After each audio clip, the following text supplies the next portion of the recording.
Muy buenas tardes, queridísimos oyentes. El día de hoy estamos aquí con mi compañero Cristian Camilo Zúñiga. y Gabriela Ballesteros Jaramillo.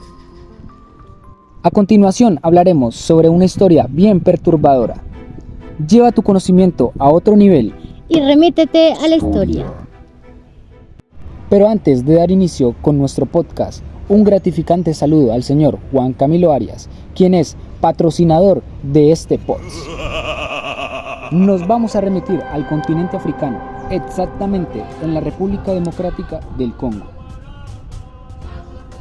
Oye Camilo, ¿nos puedes contar a nuestros queridísimos oyentes por qué nos remitimos a la República Democrática del Congo? ¿Qué contexto histórico importante surge en ese lugar?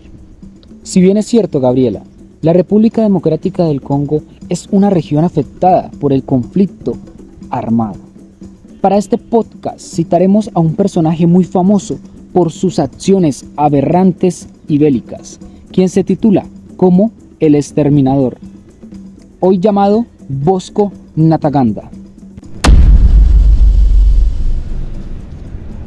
Para el periodo en que Ntaganda fue condenado, sucedían crímenes de lesa humanidad en la región de Ituri. Tristemente, en ellas se veían disputas y conflictos por diversos grupos armados que generaban atrocidades. Si bien es cierto, los factores que influyeron en la región para la comisión de estos crímenes es las zonas aledañas afectadas por el narcotráfico, minería y tratas de personas. Gabriela, ¿nos puedes contar cuáles fueron los crímenes perpetrados por Bosco Ntaganda? Sí, claro. Primero debemos saber que el exterminador cumplía el rol de comandante del movimiento 23 de marzo y era el segundo al mando en las fuerzas patrióticas para la liberación. Es decir, que este sujeto, quien manejaba interna y externamente las tropas que perpetraban los crímenes. Pero Gaby, no nos has mencionado cuáles eran los crímenes que relacionaron a Bosco Ntaganda. Los crímenes de lesa humanidad característicos, los cuales fueron idealizados y materializados por el comandante fueron: reclutamiento de niños, los cuales fueron instrumentalizados como máquinas de guerra; violación, secuestro, esclavitud y asesinato. ¿Nos puedes comentar cómo se ha abordado el tema de reclutamiento y uso de niños soldados en este caso? Queridísimos oyentes, el reclutamiento y uso de los niños soldados fue tenido en cuenta por la Corte Penal Internacional. Durante el juicio se allegaron pruebas útiles, pertinentes y conducentes que demostraron que estos niños perpetraban operaciones militares, lo cual demostró la culpabilidad del exterminador. Pero nos surge un interrogante: ¿cuáles fueron las evidencias presentadas en el juicio? Queridos oyentes, las evidencias allegadas en juicio se esbozan en la declaración de varios testigos, quienes fueron partícipes de los crímenes accionados por el comandante. Estos testigos presenciaron la muerte de niños y subordinación para ejecutarlos.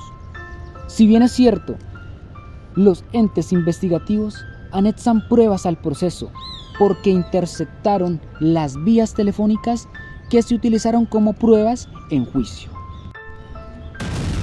Oye Camilo, es importante que nuestros oyentes conozcan que el gobierno congolés fue la pieza clave. De hecho, ellos se pronunciaron porque se veían alineados bajo el Estatuto de Roma de la Corte Penal Internacional y su obligación jurídica era coadyuvar eficazmente con la Corte para la detención de sujetos sospechosos y generadores de violencia. Gaby, pero recuerda que para este caso también se aplicó el principio de responsabilidad individual.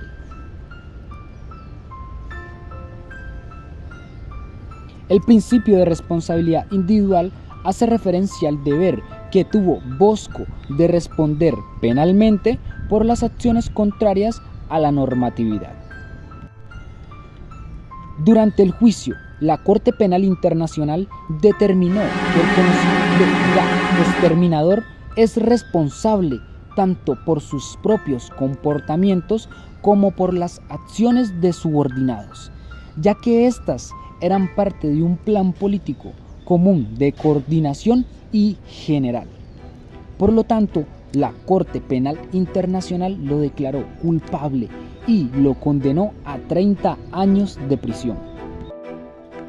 Queridísimos oyentes, gran porcentaje de las víctimas no estuvieron de acuerdo con la condena interpuesta a este sujeto, ya que sienten que la condena no fue suficiente para llegar a la reparación integral de las víctimas. Sin embargo, la condena del exterminador generó en la población seguridad colectiva, estabilidad, tranquilidad y conciencia. Además, permitió dar un paso hacia adelante en la justicia y la no impugnación por los delitos cometidos de lesa humanidad y crímenes de guerra. ¿Creen ustedes, oyentes, que la condena emitida por la Corte Penal Internacional fue justa? Finalmente, para llevar el conocimiento a otro nivel, se debe comprender que la implicación diplomática o política es relacionada con la violencia de carácter general por las Fuerzas Armadas de Taganda. Además, de forma diplomática, jamás se puede justificar las acciones que van en contra de la República Democrática del Congo.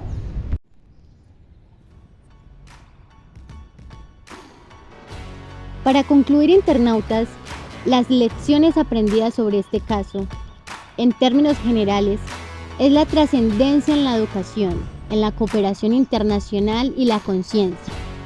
Además de ello, la articulación efectiva entre los países, la Corte Penal Internacional y los demás entes internacionales logró garantizar la justicia y permitió que el exterminador rindiera cuentas por aquellos delitos cometidos, buscando así prevenir la impunidad. Queridísimos oyentes, el tiempo se nos ha agotado. Esperamos que hayas ido a otro nivel con tu conocimiento. Nos vemos en la próxima. Chao, chao.